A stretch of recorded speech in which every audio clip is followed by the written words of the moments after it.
pleasant day to everyone who's watching this video. We're glad that you are here with us today to talk about very important matters. Once again, I, Gabriel Saavedra from Group 7, am here to present together with my co-speaker Jamie Narido. Our topic has not been talked about that much, but it is a worldwide problem. It first came into prominence back in July 1943 in Los Angeles and covered the city with what seems like a brown haze that stung people's eyes and blocked the sun. In today's time, we call it the photochemical smog. What is photochemical smog and how is it formed? Taking the word smog, we can define it as the mixture of smoke and fog, a type of intense air pollution. It is characterized by high concentrations of ozone at ground level and forms when urban air pollutants, principally nitrogen oxides and volatile organic compounds from motor vehicles and many other sources, react together for a few hours under the influence of sunlight and high temperatures. It is visible as a brown haze and is most prominent during the morning and afternoon, especially in densely populated, warm cities.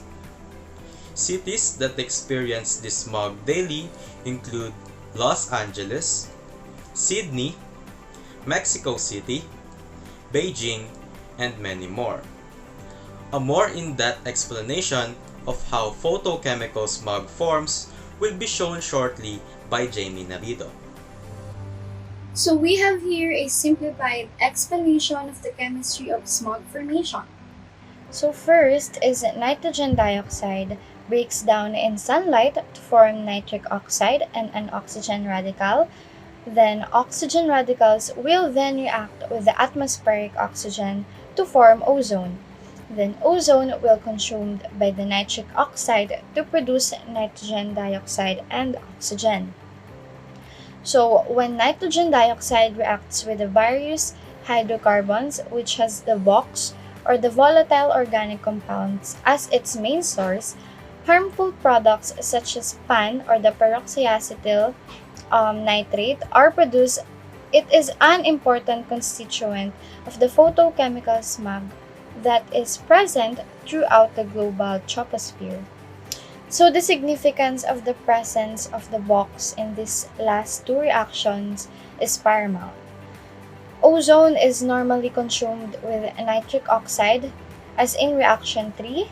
So however, when VOX are present, nitric oxide and nitrogen dioxide are consumed as shown in reaction number 4 and 5, allowing the buildup of ground level ozone.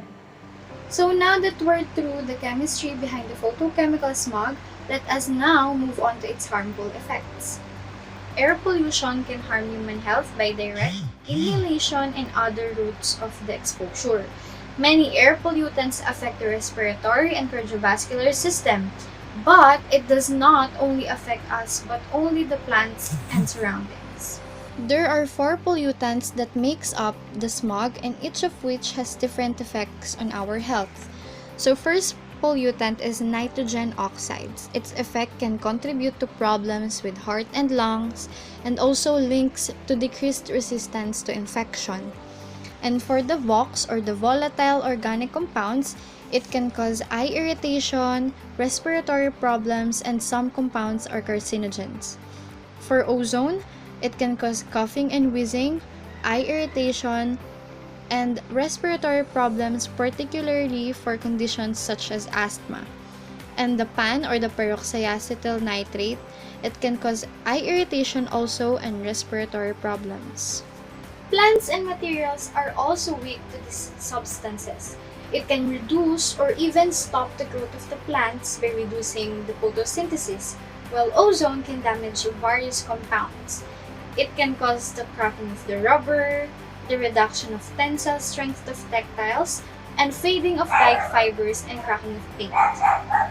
With that being said, there are no benefits or whatsoever from those pollutions. So we must take steps to reduce its occurrence, and let us hear those steps from Gabriel Saavedra.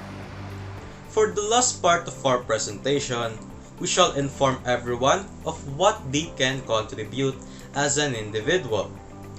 We will mainly focus on reducing the production of nitrogen oxide and VOCs as they are produced by the following sources. Number 1.